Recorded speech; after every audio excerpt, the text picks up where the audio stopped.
This week on Take Back the Advantage, Latin language lessons about lying to Lucifer, the Enigma, and maintaining the deceptive advantage with more deception. Also, an interview with CounterCraft founder and Chief Strategy Officer Dan Brett. Have you ever been really low on fuel in your vehicle but still feel stressed about running out of gas after you filled up the tank? If so, click that subscribe button. Ready, set, let's go.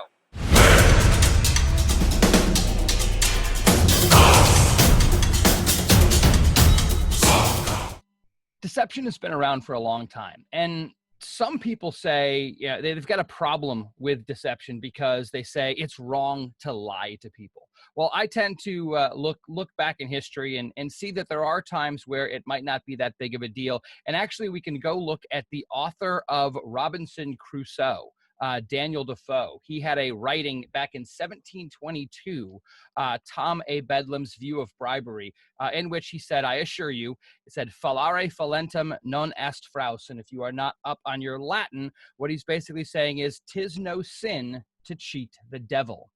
The bad guys use deception against us. It is not a bad thing to use deception against them. And, we've known that for hundreds of years. Now, deception isn't only a literary thing. We've seen all kinds of examples in history of how deception has been successfully used. And one of those that I found really interesting came out of the Second World War. And so during that time, the British, operating out of Bletchley Park, they were able to, with some help from the Polish Secret Service and some Polish science as well, they were able to break the German encryption machine known as Enigma.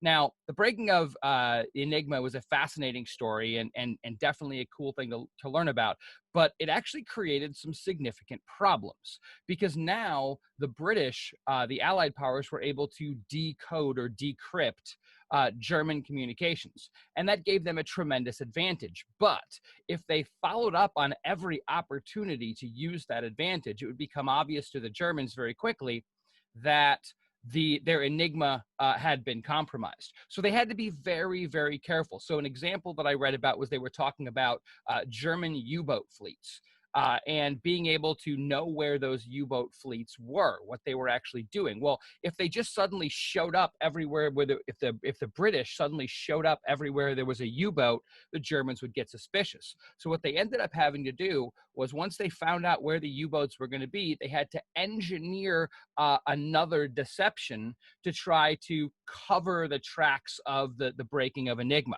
So, for example, if they became aware of U-boats operating in a particular area, the British would send out spotter planes. And they wouldn't just send out the spotter planes right where the U-boats were. They would send spotter planes out all over the place where there weren't any U-boats. And then, coincidentally, one of the spotter planes would spot the U-boat and then they could go attack it. So that was an example. And that actually had two beneficial effects. One is it covered the channel, the deception channel that the British were using. It covered the fact that they knew about Enigma. And it also created on the part of the Germans the assumption that the British had far more capability than they have, more planes, more boats, things like that. And it wasn't just the spotter boats. At one point in time, there was sort of an emergency situation where they weren't going to be able to send out the spotter planes in time. So all they did was they sent out, using a channel of communications and a code that they knew the Germans had already broken, they sent out a message congratulating a non-existing spy for telling us about the ships or whatever happened to be. So the point is, sometimes deception isn't always just about catching the bad guy. Sometimes it has a little bit deeper applications. We talk about this in the world of cyber from a defensive perspective. Most defenders, when they notice an attacker is on the network, their first response is swat the mosquito. They want to get the bad guy off the network as quickly as possible. The problem with doing that is it has some potential negatives. I mean, there is definitely an advantage. Bad guy's not on the network. He's not causing us harm right now. But it also means that defenders have lost highly actionable threat intelligence. They knew where that bad guy was. They knew what that bad guy was doing. And so they had that threat intelligence. Once they kick the bad guy off, they no longer know where that bad guy is. That bad guy could come back with a different IP address, different tactics, different techniques, and it's a little bit more difficult to regain the advantage.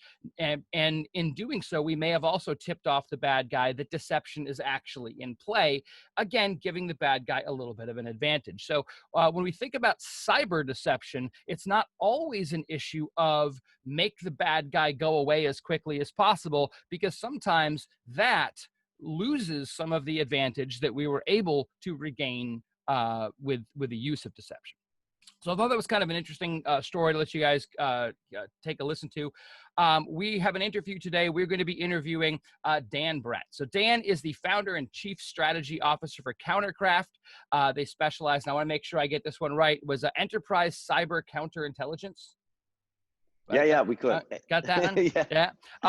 He's right. Also, in the past, he's launched dedicated cyber crimes divisions at previous security companies. And I got it on good authority that maybe math isn't doing all that great for him. He played guitar, and now he's sort of downgraded to bass, because I guess counting to 5 was harder than counting to 4. So now he's becoming a proficient bassist. I got that on good authority. Dan, anything to add? I just like to say, it's not the bad math. It's like I'm going deeper, becoming more profound, getting right to the root of the problem with the bass guitar. So I kind of think that it's stepping up in the world in terms of being more important to the groove. So there's something to be had there. Oh, very nice. So you're basically saying, look, without me, there's no beat. There's no. I'm getting down to the foundations.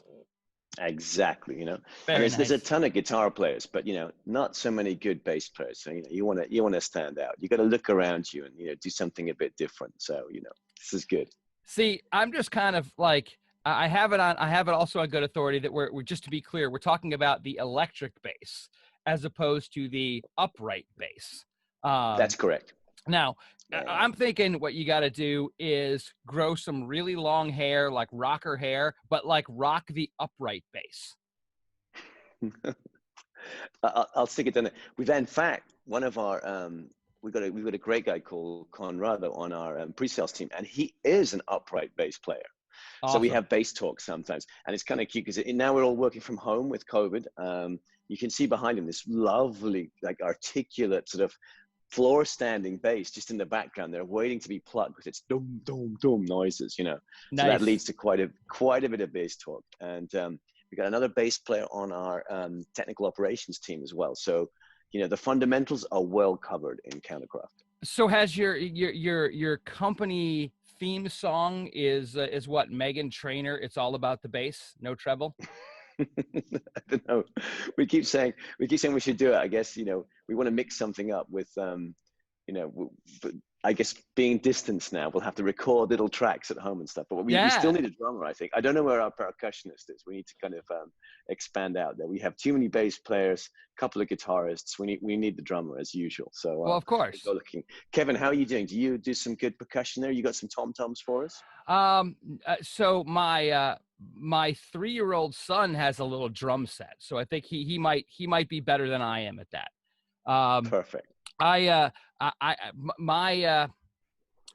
My guilty pleasure is more vocals. I like destroying some karaoke from time to time. And when I say destroying, I'm not sure I mean that in that sort of like hip, opposite kind of way. I think I just sort of destroy some karaoke from time to time, but do enjoy that. Well, it sounds like we should get something together. We got just about enough for a band. Vocals, your hit on drums there. It's going to be fantastic. Excellent. An absolute plenitude of bass players there. Keeping things deep and groovy. So there you go. Very nice. Very nice.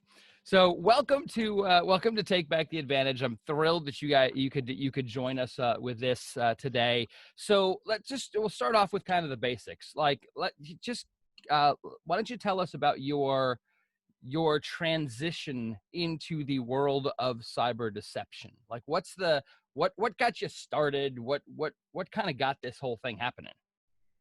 Okay, so now if we go back now, it's about 5 years now, 2015. I'd been working with my co-founder, David Barroso, and we set up one of Europe's, like, I think, one of the first really good threat intel research teams in Europe, you know, and tons of the people in our team went on to other fantastic companies, you know, like FireEye, Microsoft, Symantec. So we had great people together, and we'd been working for quite a while, you know, gathering threat intel. It wasn't even really called the dark web then, but investigating how banking Trojans would attack people, you know, kind of unraveling them, looking at their config codes. So we'd spent many years knocking around in that area, and we were looking for a new project and discussing. We threw out, you know, a number of ideas of where technology might be going in security, and we hadn't seen that much, you know, something kind of different or a fundamental sort of change in approach. You know, normally we're trying to pick up bad behavior on the network, and as you said earlier, you know, stamp it out, get rid of it. So we looked at things like virtualization, a whole lot of platforms and open source techniques that can be used to kind of build out and manage IT assets in a kind of really controlled way. And we started playing around with this idea of taking a more modern take at deception. You know, David was involved in the HoneyNet back in the 2000s in the project there with Lance, who you've been interviewing, and things had seemed to be, you know, technology was moving on, and we could do something a bit different. And now here's the interesting bit. We came at the problem being threat intel devotees or specialists. We kept saying to people, you know, there's a whole lot of intelligence out there about what bad people are doing on the internet. We can investigate it and then bring it to you, you know, in your, I don't know, large banking organization or medical, whatever it be. And we were thinking, well, with deception, this is really neat because we can deploy stuff like our own stuff as sensors to help collect, and we can collect large amounts of information on the edge of the attack surface of an organization or inside it. And so basically, this is a real, you know, game changer in how we approach security. As you said, it's not about detection and shutting things down. It'd be more about trying to detect and then learn from adversaries, okay? And so we started working on a project to do just that. And that was our original basis, was let's build something where we can deploy, as it were, you could call them sensors, or we end up calling them like deception environments that are, you know, we observe very carefully what's going on in them. And from that, we generate a whole load of very detailed threat intel.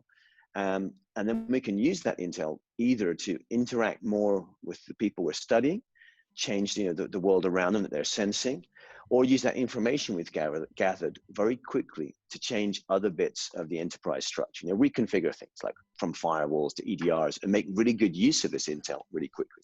So yeah, from the beginning, we were trying to you know, detect, study, and we originally said like manipulate, but it's a bit too aggressive to say manipulate adversaries, more like manage them and kind of shift what they're doing and their sensing. And yeah, it's been a great journey so far. We've been at it. So it's been about 5 years now. We've raised a good bit of capital. We've grown our team to 25 people. And we're working, you know, with a lot of superb organizations, right, all across Europe and in North America as well. So we're really pleased. And we think that, you know, deception can be used for many things. I think you've talked about it a lot, that the mainstay now is deception for detection. Great. But our main thing, we want to be deception for detecting, you know, which is what we call like the first stage of mastery in deception will be collecting it. The second stage, sorry, detecting things. The second stage is collecting the intel from it, so you know more about these, especially how they work.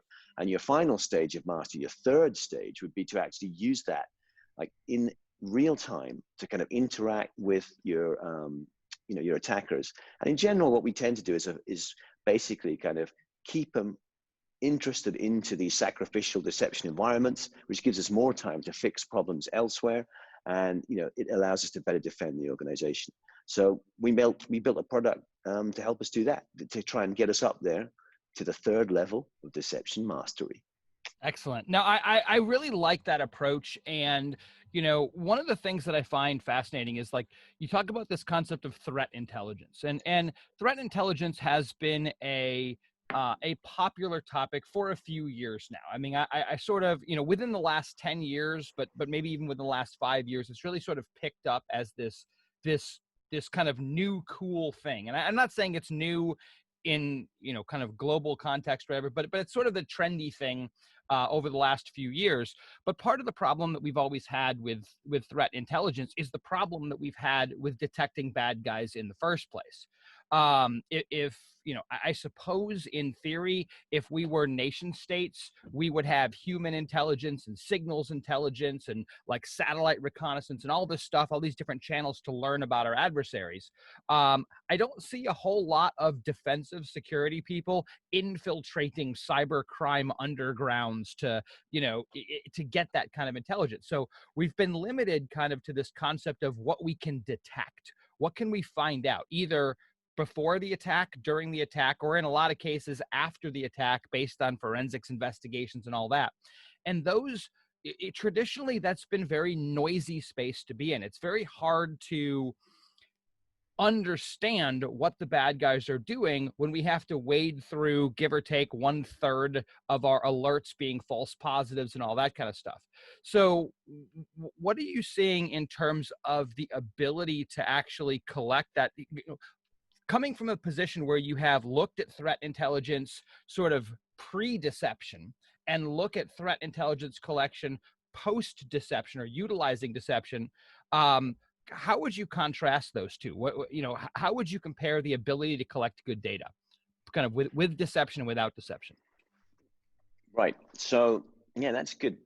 So let's take it. I mean, my view on threat intel is a bit like you said. What about human and SIGINT and stuff? And so it was just that. It was small outfits that would have people on the forums. You know, maybe they spoke different languages. You know, they were out there, and basically they were trying to obtain, you know, a heads up on what these whatever criminal gangs were doing and stuff, and maybe some of the more technical aspects around what kind of infrastructure they were using, how would it affect. It's, you know, typical thing like financial services, and then so this threat intel it was really useful. But then the point was, you would take one set of information and you'd basically, the business model was to resell it to a ton of people because you've already collected it, you know, you've invested the money. And so you'd say like, well, let's try it with bank A, bank B, bank C, bank D. And basically they'd get a subset of everything, your stuff that was more relevant to them or not. But it's a publishing model. You know, you go out, you collect some intel, and you're right, the people in these organizations, they don't have time or the ability to have people on forums and all that deployed. So that worked quite well. Now, at the beginning, as you said, I remember going to people, let's say it was 2010, he'd say, we've got this great threat intelligence about what people are doing. And people would look at you blankly and say, I already know people attack me. Why would I need you to tell me that? And I'd go, well, it's more than that. And it was tough because people were saying, oh, I don't need to know this. We get attacked all the time. I'm just busy building my perimeter with really high walls so that I'm safe, you know, in my castle. The kind of, you know, we'll just not assume breach. We'll just build better defenses and never have a breach kind of situation, which has kind of fallen by the wayside now.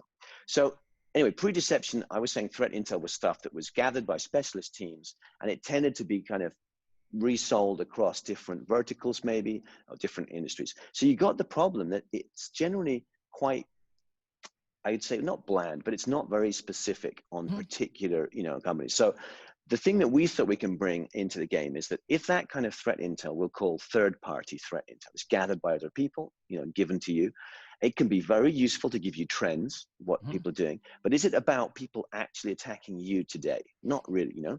And exactly, and today, what IP addresses are they using? And have they, I don't know, repacked some of their tools so they have a different signature? So we were thinking, I bet, and this was kind of one of our visionary things, was I bet we can deploy stuff on the edge of the attack surface, which is like, it's a defensive posture. You know, you own your attack surface, you're shoving stuff out there. Let's add some extra bits to it. And if these are attractive enough for technical adversaries who are looking for, I mean, their main aim is to get into your network, you know, these will be appealing ports of entry, and they won't disturb normal users who don't have that motivation. Your normal user just wants to find the portal and access whatever it may be.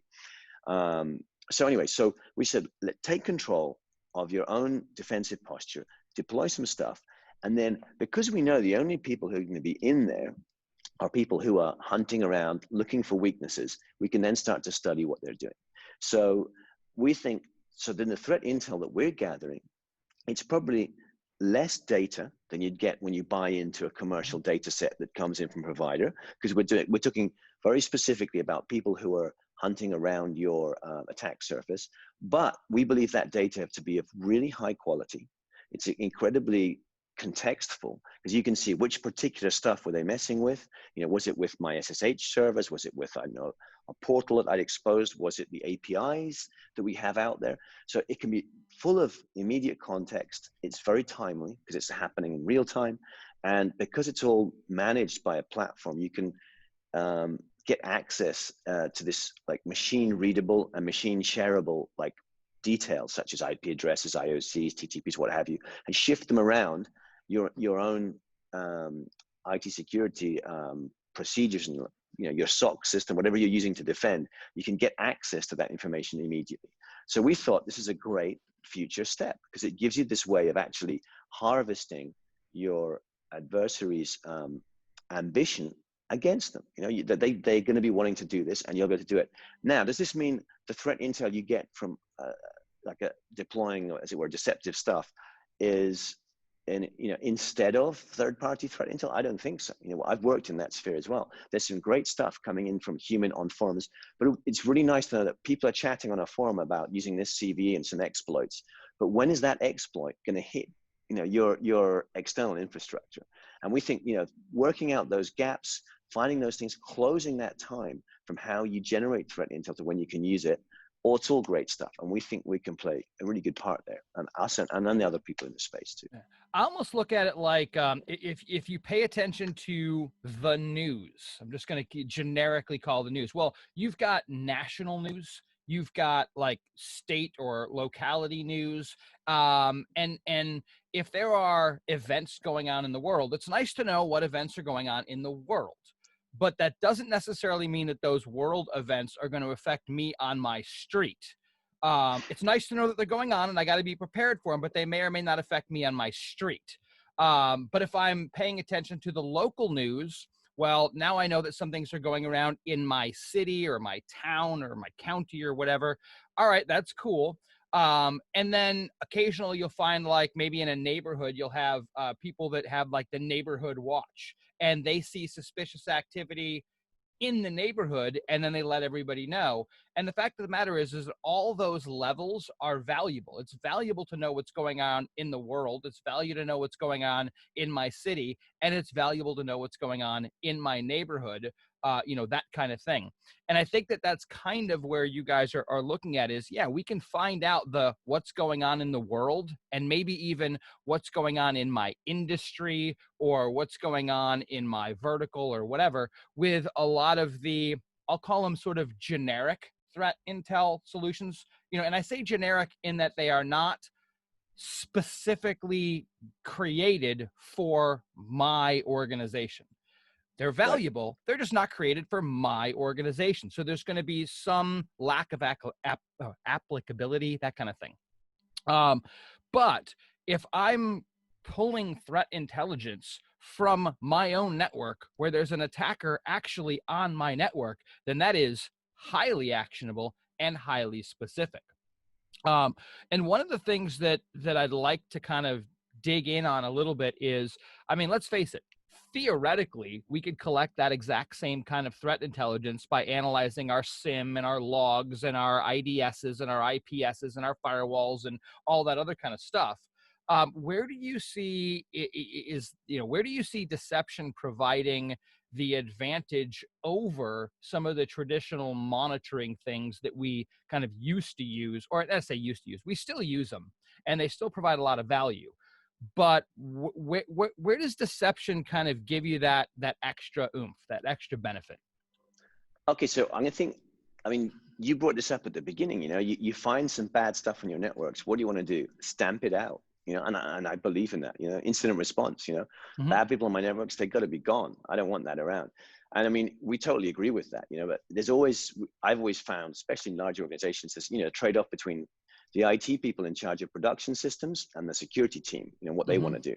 And sometimes security is seen as a kind of, a bit of a pain because they're always like, holding things up, passwords, and they stop things getting done, and this can be, there's issues on this all the way across, even in like intelligence organizations. There's been reports out there that, sometimes they they prize getting things done more than applying their own security procedures, and that can lead to complications further down the line.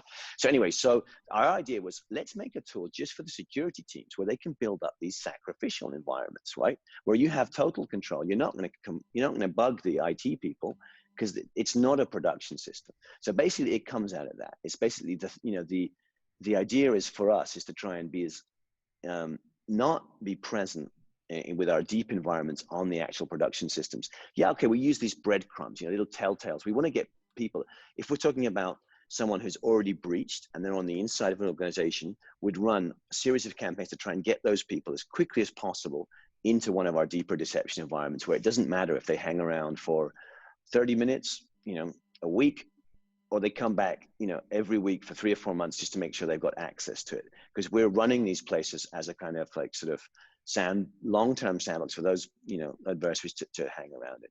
So that gives us a lot of power. If you're in IT security, you don't need to get permission from the IT people to be doing this. And at the same time, if there is stuff on the actual networks, you can work to clearing that up, but still have a space where you can gather deeper intel around these threats, as time goes by. And I said, that's why with our vision, which is a kind of bit of a different, you keep talking about like network-based, and that's true. And we see a lot of other people in this space with network solutions. Once you've been breached, this is great. It picks up, people moving laterally on your network. That's fine. But that's why we haven't been limited really by the network. We can deploy our stuff out on, whatever, Google Cloud. We integrate with Google stuff, because we also felt that companies are flipping. You get this thing where how many companies, especially small startups like us, run their own internal networks? How many use so many cloud-based services and stuff that the concept of having a ton of internal networks protected by a firewall and a kind of traditional perimeter is really doesn't make much sense. There's a ton of external services, and everyone, especially when we're home working, is just accessing them via, ADSL or fiber connections. And so we wanted to make sure we had something that could work as well on internal networks. And by definition, you're dealing with post-breach stuff, or just be out there mixed in with other assets you've got that are in the cloud. And you could be, and we're hoping that you're not just picking up, as it were, gathering intel post-breach or post-access, but you're also able to move really high up, the kill chain, and start getting access to data on people who are running reconnaissance and pre-breach. Okay, that's it's a big thing to say. Not many technologies can try and do that, but because of the design of deception, we've really seen it happening. We think it's a good thing. So we're doing that. Yeah. Yeah, I think that's a huge point. One of the original models that was created for mapping out attacker activity was Lockheed Martin's cyber kill chain. And the criticism of that model has always been that there are sort of 5 little loops, 5 little wheels in the cyber kill chain. The first 2 of them are reconnaissance and weaponization. And the criticism has been, why are we including this in a kill chain? The concept of a kill chain is if we can disrupt the actions at any phase in that, we can stop the attack. And it comes out of military. And so why would we have basically 2/5 of our kill chain be outside of the purview of defenders, right? When the attackers are conducting reconnaissance or weaponization, they're not doing it where we can see them. And so that has been a problem, and we saw different models created to account for that, perhaps the most popular of which being MITRE's attack matrix. And what they did at MITRE is they created their attack matrix, but they also created the pre-attack matrix. And the pre-attack matrix is where they focus on all the reconnaissance and target selection and all that kind of fun stuff. And what I find amazing about deception is that we can, in a very real and effective way, move outside of the areas that we have control over and influence the actions of the attackers in that sort of pre-attack mode. I like the, so I was, fortunate enough to see a demo of your technology yesterday, which I appreciate you guys showing me. And one of the things that I thought was cool about the demo was it started by doing basically web reconnaissance. The demo was, hey, let's go look up this company in Shodan. And because you guys had placed a resource where it would be indexed, it shows up in Shodan and becomes an avenue of attack. Well, that's not something that most traditional defenders are ever going to incorporate into their defenses at all. But, all right, now we've got them, we've given them a target in Shodan, and then we've created and as you guys showed me, you created a pathway for them, a reasonable and believable pathway for the attacker to move from discovering about the target in Shodan all the way through to being detected and watched and monitored and all that kind of stuff. And it's that aspect of being able to influence the behavior of attackers even before they've sent a packet to our network, which I find to be absolutely, absolutely fascinating. But let me ask you this. So one of the pushbacks that I get when I talk to people about deception, this is just honeypots. Honeypots have been around for 30 years. What's the big deal? So what's the big deal, right? This is just honeypots. They've been around for 30 years. How does this differ? Well, I mean, okay, so I think you're going to have to, I'm going to draw on a great colleague of my ex-colleague of mine, Richard Munsler. He worked for us for a while now. He's at the UK's National Cyber Deception Lab. Mm-hmm. So he had this concept, which was the triangle of deception. Okay.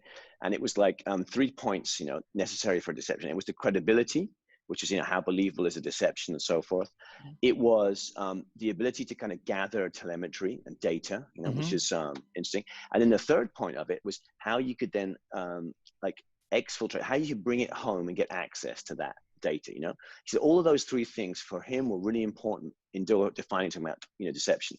So we look at honeypots. You're like, great, let's look at a honeypot. And, I think if we go back, I know it's 10 or 15 years now, you go back to a kind of project, if, you could have something as basic as an emulated system that would gather some data and it would generally save that data on the actual honeypot itself. Mm-hmm. So it didn't even attempt to connect back and have some kind of orchestration platform that would move data in a kind of C2 system.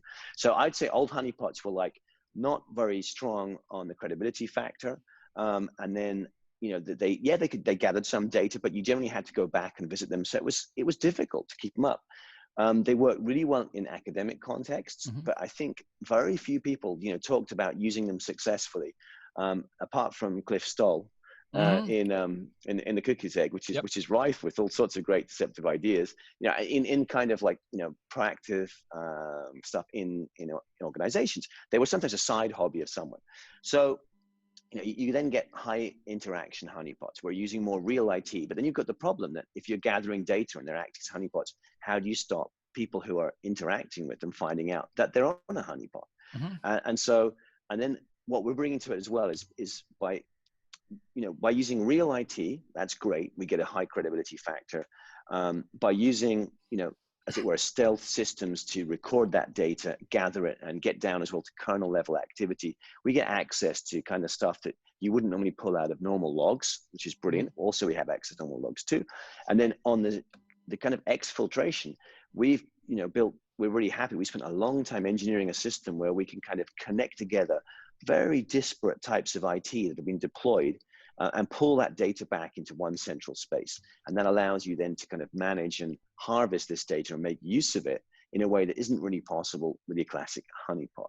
So, I think that's a general across all the people in this space. You've got some great companies out there, and you've been talking already to, Tony Cole, Haroon, and everyone's doing something a bit like that. That we're giving people a way to bring this data back and make it usable. Okay.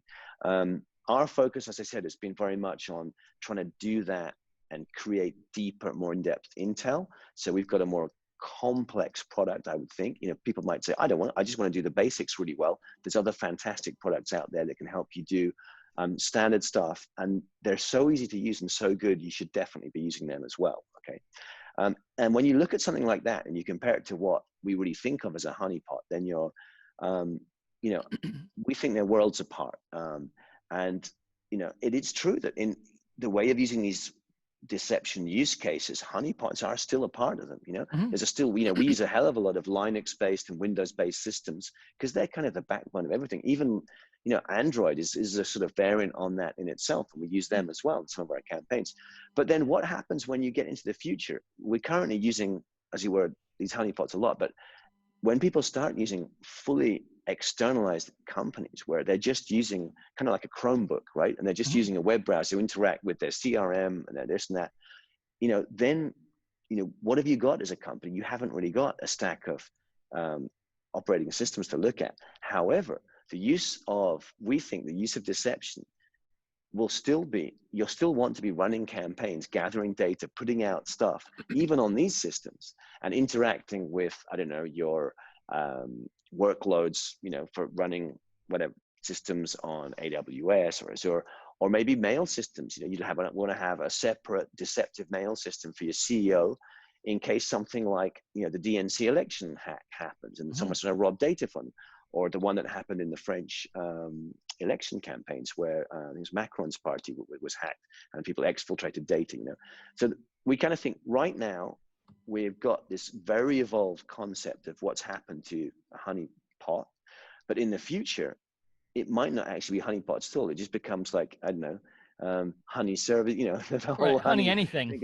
Honey services, honey this and that. And basically the idea, that's why we talked about, and it's a difficult thing. We said counterintelligence operations. This is something very military that sounds like you wouldn't be doing that in a company. No, it's true. But basically it's taking control of all these things you're doing and being able to use and deploy, different types of campaigns to help defend yourself. And we think that it's going to move from right now. We think the cutting edge, it's great to have these high interaction honeypots as part of your honeynet and stuff, but more and more we'll be incorporating different campaigns and different types of assets. Like I said, whatever, a GitHub account, using a CRM or something, as they become necessary to a company, to make sure that they keep defending properly. We saw a lot of people now. What was the biggest story? People have been stealing vaccine data, from bio startups. Literally, it's a joint advisory, I think, from the NSA and the NCSC in the UK, and that's a set of data which may well be hosted on public cloud services. The access system for scientists into that, maybe through certain portals, maybe all of that is actually outside a traditional enterprise boundary. And wouldn't it be good if you'd given away the wrong vaccine, the deceptive vaccine, instead of, the real one? I mean, maybe for the small cost that it is to have that, you should be thinking about things around that, especially if you're dealing with intellectual property. And you might end up having a system that is deceptive, but is nothing like a traditional honeypot. So I'm trying to rewind back to what you started with. So yes, we started with honeypots. Now we have honey everything, and maybe one day we'll get to a thing where, in fact, the honeypots are no longer necessary because people aren't really interacting with, a stack which involves a Linux base element or a Windows one. And so, then it might, we'll be in a different place. And yet, what's the constant across all this like innovative change? For me, it's these like core principles of deception being a positive thing for defense. And I saw a great talk last November about the fact that camouflage in the natural world, from butterflies to octopuses, cuttlefish, cats that puff themselves up big to look angry. This has been an evolutionary tactic that's incredibly successful for millions and millions of years. Why would it not be a successful thing to attempt to deploy in cyberspace? Oh, so, absolutely. And thinking around that, like I was saying, I'd love to, have incredible deceptive data sets for vaccine, just to make sure that when we do get, I don't know, good vaccines and COVID cures, it's not all been stolen and manipulated and used as geopolitical struggles. You want to say, look, we can do some fairly simple stuff that will really help protect this and allow the people that are doing the good work and the value, the scientists, to keep doing their job, so we can get things cleared up faster. So I think honey pots evolving totally. Make sure you stay there with it. Yeah, the way that I like to put it, in terms of honeypots versus what we see as modern deception is, I think there are sort of two, maybe three fundamental things that are different. One is, let's face it, if you were to go 15 years ago or 20 years ago and say, why did you create a honeypot? Then the answer is most likely going to be because I wanted to create a honeypot. Like it was an answer without a question. It was a solution without a problem. It was this thing that we're like, oh, well, I guess in theory we could collect some information about what the bad guys do, but it really wasn't defined or focused. Whereas what we see with today's deception, you can have different goals or objectives with deception, but there's always a goal or an objective. We're always trying to accomplish something specific. Whereas I think in the olden days of honeypots, it was much more, we just have it and see what happens. And then I think that one of the things, and your product really focuses on this a lot, is this concept of a campaign or creating that deceptive narrative. We're actively trying to influence the behavior of an attacker because we have an understanding of that attacker's motivations. We have an understanding of that attacker's approach, their techniques, their practices, all that kind of stuff. I think that's, that becomes the change. And to your point about honey things evolving, I think that what we're starting to see is just the honey thing getting pushed deeper down into the system. So at one point in time, it was a honey net, right? We created an entire network of fake things and, comprised of these high interaction honey pots. Well, we're now starting to see that deception just get pushed deeper down into the operating system. We can still do high interaction honeypots. We can still do emulated services and all those types of things. But when we're getting to the level of now just dropping specific deceptive credentials, deceptive URLs, deceptive files, deceptive folders, and even getting down, and I can envision getting down to the level of even deceptive API calls down at the kernel level of the operating system, taking a page from the developers of rootkits. Because if you figure a rootkit is one of the ultimate in cyber deception. Well, and with rootkits, we can, particularly kernel mode rootkits, we can get the entire core of the operating system to lie, mostly to benefit the bad guys. But I think that what we'll start seeing is pushing that rootkit-like technology out onto production systems so that we can be deceptive, but we can be deceptive right next to where we're not deceptive. And it makes that believability or that credibility factor a lot greater. Because if I put up a host that is supposed to be deceptive, it's difficult to make that host look realistic because I'm going to have to somehow engineer network traffic, to make changes to the file system on a regular basis to make it look like it's actively being used. And if you miss some of those things, you lose some of the credibility. Big deal? Probably not, but you lose some of that credibility. But if I can put deception and bake it into my production hosts, then it's going to look like a production system. I just create the breadcrumbs that lead people where on those hosts I want. So I think that's a super, super cool thing. You were talking about, why did I deploy a honeypot, to deploy a honeypot? And there's this thing I remember about measuring background noise. I don't know if you remember that, but it's like people were using honeypots or collections of them to kind of pick up this. I remember this came up a couple of times, measuring the background noise of the internet in terms of scans, automated stuff, and you're like, that's useful, but how useful is that? It's completely like non-directed attacks. They're just out there, Yep. And you said like the fact of deploying something very specific with an aim, which is like, I want to get something from this or prove a hypothesis and so forth. It's where we sit there like you said, it might be from a credential, as simple as, a piece of passive information. But what you're trying to pick up is not a background scan or something. Someone who's deliberately out to try and, look at me. And I think for that, what's important is like one size doesn't fit all. For us, that's our philosophy. It's like, there's tons of different ways of doing deception, in a way, it can be very creative in that you've got to think about exactly what should I deploy, and that for us is a bit of a problem sometimes in deployments, right? People are a bit lost. But we definitely think that deception isn't a problem that's fixed by saying, we do the same thing for every type of situation, every adversary. You know, we always deploy 3 network honeypots, 150 breadcrumbs, of which there are 20 of this type. You know, that wouldn't seem to work for us because there's too many ways to deploy this, too many types of outcomes.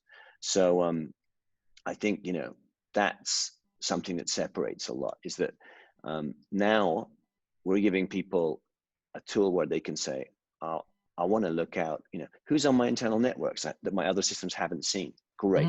We've got a campaign for that. And in fact, we built an internal thing, which is a campaign catalog to help basically, because people need a bit of guidance about what to do. And so we tried to put all of our best thinking into it, so people had these things ready to go. Otherwise, it was a bit too daunting for people who aren't in the mindset. So as a great place to start, you know, there's a campaign for that. And it's like, oh, I wonder if there's people like you said, you mentioned API calls, you know, I've exposed some APIs. How would I know if people are testing or looking for holes in it? We got a campaign for that. You know, the idea is to kind of say, but the types of campaign and the types of stuff you deploy are really different. They can be radically, you know, some of our campaigns have said they use things like connections to Office 365 or something, and they don't actually have any typical looking like honey pots in them. But it doesn't make them any less of a deception campaign. So I think the thing that pulls them together is they're all using the deployment of different assets that aren't normally part of the production of a company. They're under the control of the IT security people, and they've all got some kind of aim or goal, which is to detect adversaries, level 1, or hopefully level 2 or 3, get more intel you never had before, and then level 3, use that successfully. So we want to get a system that gives them that. So there you go. Maybe that will drop you back in flow, because we just had a bit of a jump. Yeah. Okay, good. So I'll throw out another question that I get all the time when I talk about deception, and it's a terribly unfair question. So I'll warn you with that one. So when I talk to people about deception, you know, particularly with that sort of level 1 high fidelity, low noise detection sensor, combined with a highly capable threat intelligence collection and the ability to actively engage with the attacker. You can do this with low noise. You can do this, let's face it, at relatively low cost. I mean, different solutions are going to have different price points, but I haven't seen a deception solution yet that comes anywhere near the costs of deploying like a SIM or something along those lines. So low cost, easy, relatively easy to use, high fidelity. Like there's all these amazing things. And the pushback I get is, well, if it's so good, why isn't everybody doing it? I mean, the easy answer for me is, how would you know? It's deception. You know, and that's actually, I hate that answer. Now, that's not my answer. But here's the thing. I'm going to go in with this. The reason why I hate that answer is because it's too true, but at the same point in time, it's kind of too cute by half, right? Like it's one of those things that's like, it actually is a valid answer. A lot of organizations that have deployed deception aren't advertising the fact because they don't want people to know that they're using deception, because that eliminates some level of advantage. So I don't like that answer, but it's not because it's not a good answer. I don't like it because when I tell people that, they're like, yeah, that's cute, but it's true. I mean, the fact of the matter is, you've got a company that employs, you said, what, 30 something people or whatever? Somebody has to have bought your product, so people are using it. And there are a bunch of other deception companies out there that also employ people. The fact is that people are using it. Yeah, and there's a number of companies significantly bigger from what I see than us. This is super cool. You know, it's coming of age, you know. Yeah, you're absolutely right. So somebody's using it. So and I'm sorry I threw you out like that little cute thing to start us off. It was perfect. I loved it. No, but I know exactly what you're saying. I've run into this, you know, and I've sort of, the thing with deception, it's kind of cool, is that at a conceptual level, people get it really quickly. Oh, I get it. Oh, right. Yeah, I can see. Oh, that's an interesting idea. But when it comes down to it, it becomes very much a grind of, oof, yeah, but it's not a priority this year. You know, that's the thing that comes up. People are like, oh, I love it. I mean, the number of people who said to me, I'd love to do this, you know, but we still got to patch our machines and whatever, you know.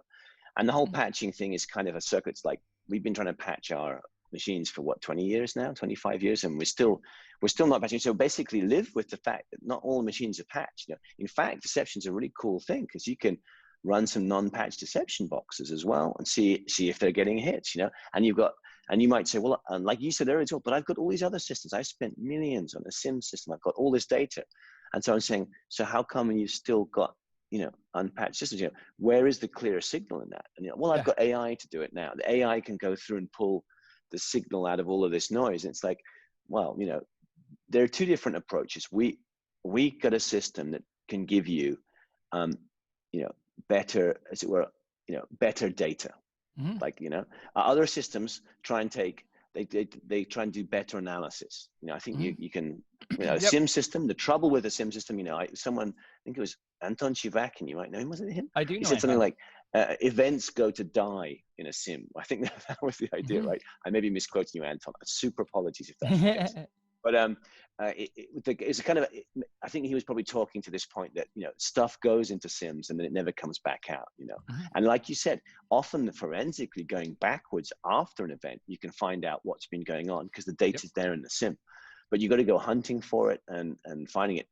Knowing beforehand or being advised, that the signal is so weak compared to the amount of noise, in these systems, very hard to deal with. So why are more people doing it? I think it's a couple of things. It's a very wide space. You can apply deception to lots of things. Okay. It's, if you, how can I say this? If you buy firewall technology, it does firewall things. Mm-hmm. I think someone said that the technology does what it's designed for. Now, if you buy deception technology, it doesn't deceive per se. It has to be used in a campaign to do something else. So you've got this like disconnect that it's a kind of sort of not just an advanced technology, but there's a kind of thinking and process behind it. So it's like I'm buying a technology to enable me to have a capability. Now I'm talking about things where if I was working in whatever, a government or a military organization, they totally get that. That's fine. But I think in enterprise, you said, no, I'm not buying a box to give me a capability. I'm buying a box to fix a problem. And your box on its own is not fixing it. I have to deploy it in the right way and do stuff. So that provides to us an issue in that conceptually, people aren't there. Now, we need in this deception industry, and here I look to you, Kevin, is to communicate to people well. You can say, it's a big thing. I believe it's a really important defensive step for companies to start taking, and they're going to have to start building people and roles in an organization to help, use this great stack they've got. You said it's not the most expensive stuff in the world. It's got great bang for buck when it works. It works all the time. We should be deploying it more. Okay. We had an interesting thing. We started off, we're a European company. I'm British. He's Spanish, whatever, we've got this great mix up. But we went through the Gchq Cyber Accelerator, their first cohort. Now this is, if you don't know, Gchq is the British sort of signal intelligence, community, a bit like the NSA in the States, right? So these guys know their stuff. And they wanted to reach out and help young startups with as much as they could, because they're behind their security walls and secrecy. And it was great because they said, listen, come over here, because it's a kind of, they obviously, they go back all the way to Bletchley Park, which you mentioned in the beginning. They have an incredible tradition. And they're like, come here. That's a great idea. And it's like, oh yeah. He said, we know that, deception works, both defensively and offensively. It's a fantastic thing.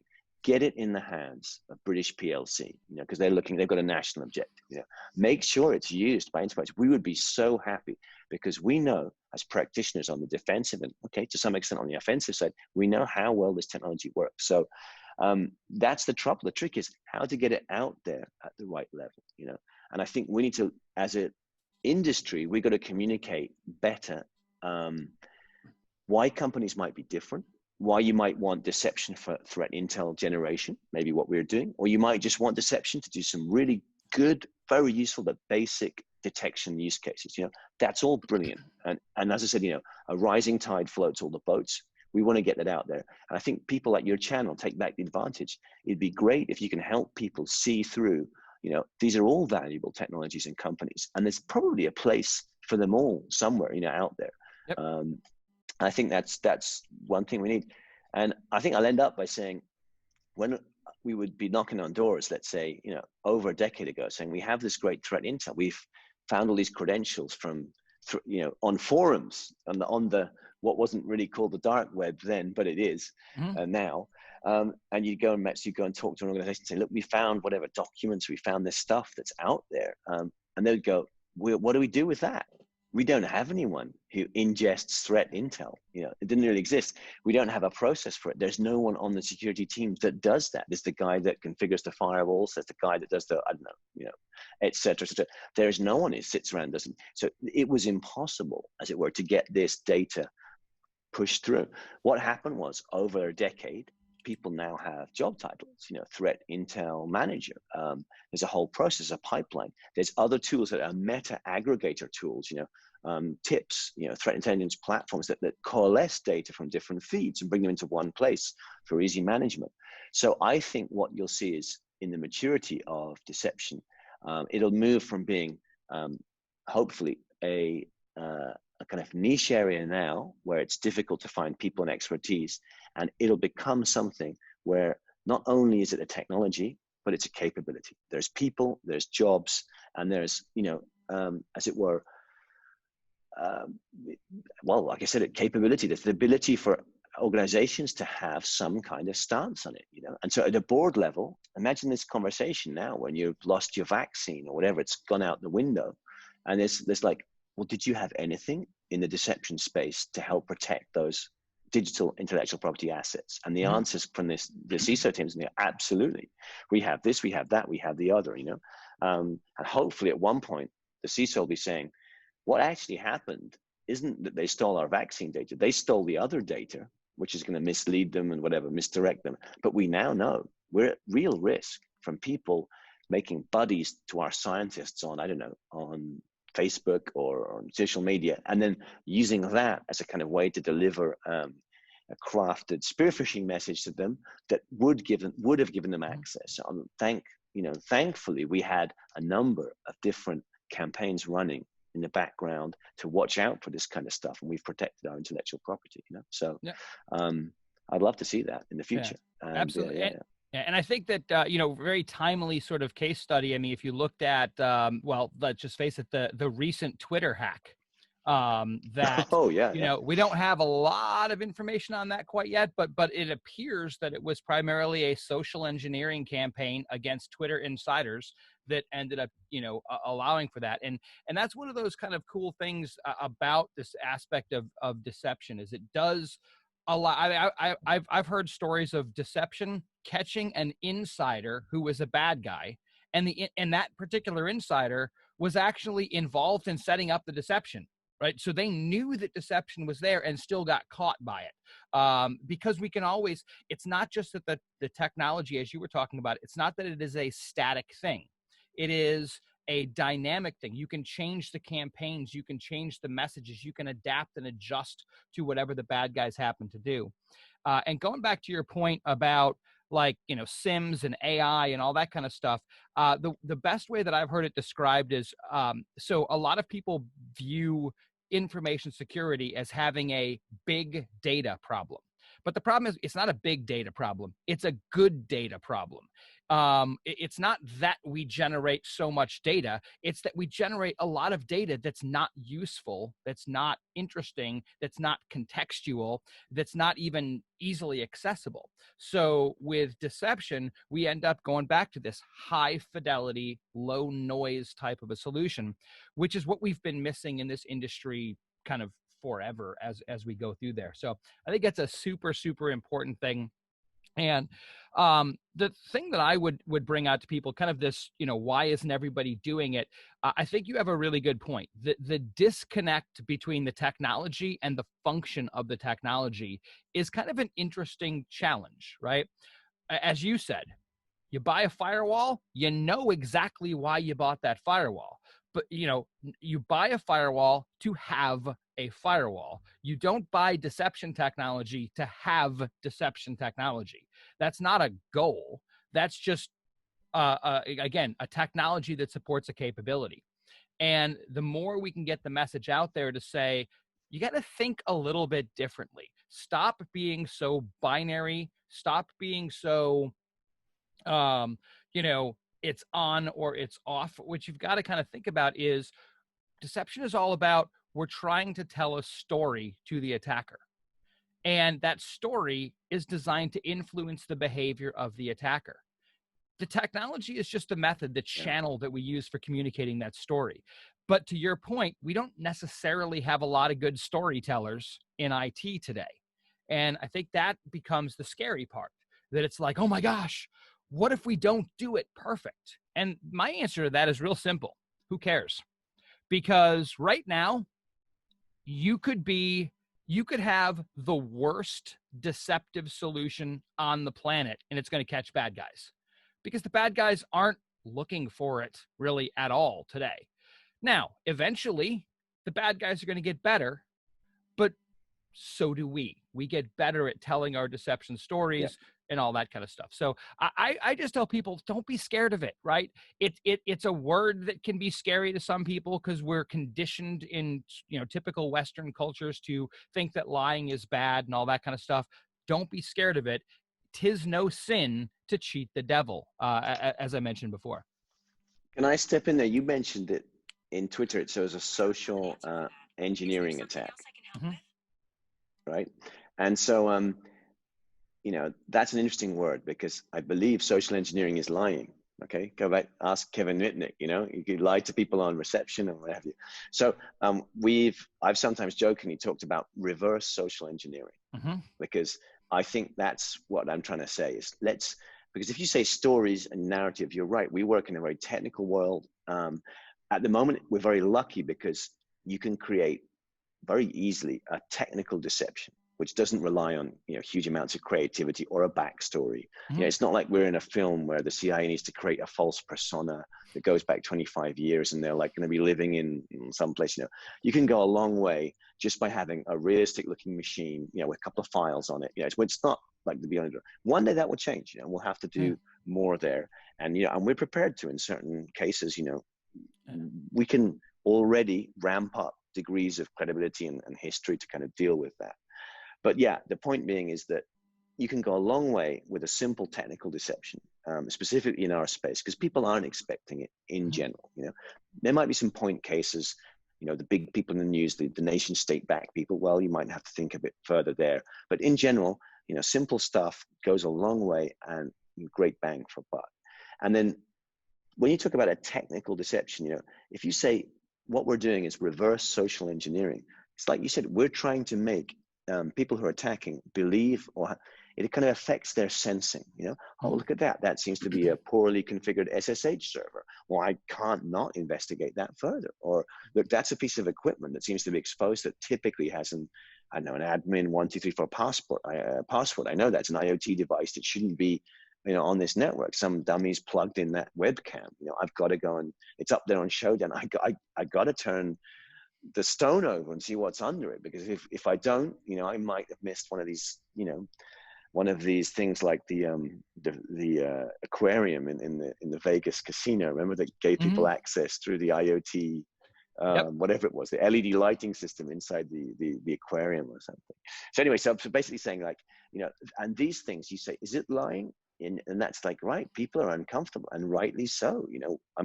Except white lies. You might say to me, I really like that shirt, Dan, and I might smile thinking, hey, Kevin really liked my shirt. And that might have been a white lie. That's generally a bit more accepted. But when you say social engineering, people don't like being lied to. You clicked on that link in an email because you were lied to. No, you were socially engineered. Oh, okay, it was a scientific thing they was thinking. So I think if you think about it like that and you say it's reverse social engineering, we're sending back to adversaries all those, very cleverly crafted emails to try and get advantage. Probably what happened in Twitter. It was, people talking to people on maybe the Facebook Twitter group or something, not Twitter group, but the Facebook, employee group, something. Who knows what went on there? We'll find out in time. But basically you say, well, we're not going to be doing it perhaps as socially now as adversaries or criminals, but from a technical perspective, you're damn right. We're going to do reverse technical, as it were, social engineering back again, and make people think there's a poorly configured server over there that we just messed up on, and they can't not turn it over and have a look, because that's people have objectives to fulfill. And so I try that sometimes with clients, say it's not lying, it's, reverse social engineering. Generally, people are okay with that. I think the effort thing you mentioned is a big thing. We come across people who love concept, they love the idea, but then kind of think my day job is so much just like that whack-a-mole thing. I'm putting down problems here. I've got paperwork, I've got meetings. How am I going to find time to do something creative in security? And that's a shame, I've had some great talks by Haroon, who's in the deception space. He always talks about, the defensive teams need to build their own tools. But he's absolutely right. But I think people on defensive teams have little time to do that creative stuff. They need to build their own tools in Perl or Go, or whatever they're doing these days, And I think the same with deception. So we try and do that to a certain extent for people to help pre-feed us until we have, deception architects as a job role, which is what we like to think about. That's a miracle in itself. We're only going to get those people right. Until that happens, we can share our best practice, best knowledge campaigns out to people, and they can use them as a starting case. And like you said, once you've started with it, you might say, oh, the concept's pretty easy now. I'm going to change the file from one of those to one of those. And then what happens is even the guy who knew, it was your case, right? He knew deception was out there, but he had to turn the stone over and have a look. I once heard of I was talking with a guy back on the Gchq Accelerator, so a real practitioner, right? A guy who knew his stuff, was probably hanging out with Lance Spitzer in the 2000s. And he said, he set up a honey pots and traps and stuff. And then years later, he was plugging in machines and dealing with stuff. And basically he got hit by his own deception. He forgot about it. And he said, literally, it was years later. I was like, what's this? Hey, that's interesting. Why did I do that? And he was like, damn, I've fallen into my own honeypot. It's both. That's a great thing because it shows how useful they are. Yep. And I can trick myself with it, So it kind of span off an alert, and he got the alert back and he was like, damn, I hit my own honeypot. So it just goes to show you that it can be useful, not just someone who's, aware there's deception and gets caught out by other team members, even yourself, you can fall prey to it. So, absolutely. So, but so to wrap things up, I'm going to give the forum to you. How do you want people to how do you want to wrap this up? If you want to talk about, CounterCraft, you want to talk whatever. What's your final thoughts and what's the final takeaway? Right. I think this is a great space. I think there's tons that can be done, and I want to reach out and talk to people who've got itches to scratch. Right. We've got a great flexible product. As I said, we want to take people to the higher degrees of mastery, on deception. So if you've got something out there and you're thinking, what can I do with this? It's shadow IT. I've got these demo setups. I've got a really large organization. How do I protect, VIP people? If you've got anything like that, give deception a go. Reach out to one or two vendors, me included, hopefully, or us, but also the others. There's other great players out there, and see what they can do for you. Okay. I'm pretty confident we've got, the most extraordinary technology out there. It's been validated, like in the USA and Europe and stuff. And I think specifically if you're looking for a campaign that can generate and create unusual intel you haven't seen before, and you can use it immediately, come and please take a look at us and get in contact. It's really hard for us to get out there. The messages, there are so many products out there, so many things happening. I just say, like, at an industry level, give deception a go. You've got great products from super fantastic people, basic use cases like Haroon, all the way across to an industry stalwart like a TiVo or a Lucifer, and you've got us as well. I mean, have a look out there, find something that works. If you've got something complex, you want like the vaccine stuff, you want someone who can help you with a number of different use cases at the same time, give us a go. We're there to talk to you. Reach out to us, because we haven't got amazing marketing budgets to be top of mind everywhere. But if you're here watching this and you've got to the end of Kevin's piece, that means you're thinking about deception. And Kevin, we'd love to support you and the other companies in this area, because I think we're all doing a good job, and there's space for everyone in this new market. And I'd say start now, because we're 2020, loads more attack surface, people working at home. Where are we going to be in 2025? I really hope that there'll be some of these fantastic organizations around the world using CounterCraft as part of their product lineup to run deception strategies at all sorts of levels, in their organizations. And I'd really like to say, give us a shot, and we'll be there. Okay. Absolutely. And I'll That's kind my of, pitch. yeah, awesome. Yeah. And I'm going to reinforce that. I'm going to reinforce it just a little bit and say, if you are listening to this and you are in any way, shape, or form interested in deception, I personally have talked to a lot of deception vendors, and every one of them that I've talked to, even if you're not ready to make a purchase right now, if you're just trying to investigate the space, reach out, because they, to a company, they would love, even if it's just, all right, we'll do a demo. If you're not ready for it right now, try it, right? Don't don't think you have to be perfect at this. Don't think that you have to know everything about it. Don't let the perfect be the enemy of the good, or that kind of stuff. Just go out and reach out, talk to a couple of vendors, and seriously, reinforcing what Dan said, talk to a couple of different vendors.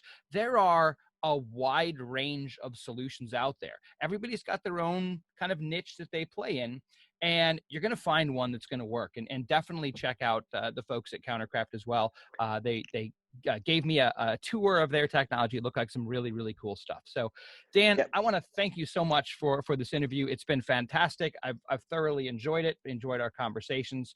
For those of you that are still listening, please, standard, YouTube channel stuff, hit subscribe, hit the little bell, like it. But more importantly than that, if you have any comments, if you have anybody you want me to talk to, if you have any topics you want me to discuss, any of those types of things, drop those in the comments, because let's face it, it is by us working together, as we are all the people interested in deception, and it is by us working together where we will ultimately take back the advantage.